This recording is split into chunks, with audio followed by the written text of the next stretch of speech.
আসসালামু আলাইকুম বন্ধুরা, আজকে আমরা বানালাম কাঁঠালের পাতা দিয়ে ভাপা পিঠা।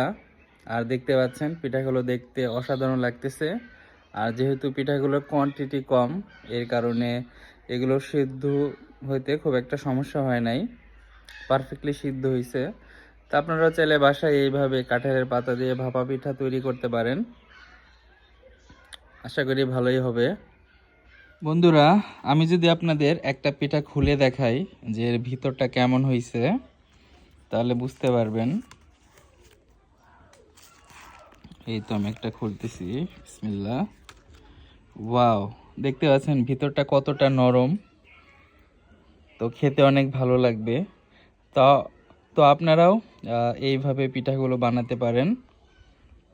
দেখতে পাচ্ছেন পিঠাগুলো সাইজে ছোট হওয়ার কারণে মানে কোথাও কিন্তু এমন নাই যে সিদ্ধ হয় নাই, একদম পারফেক্টলি কুকড। তাও আপনারাও এইভাবে ট্রাই করতে পারেন, আশা করি ভালোই লাগবে।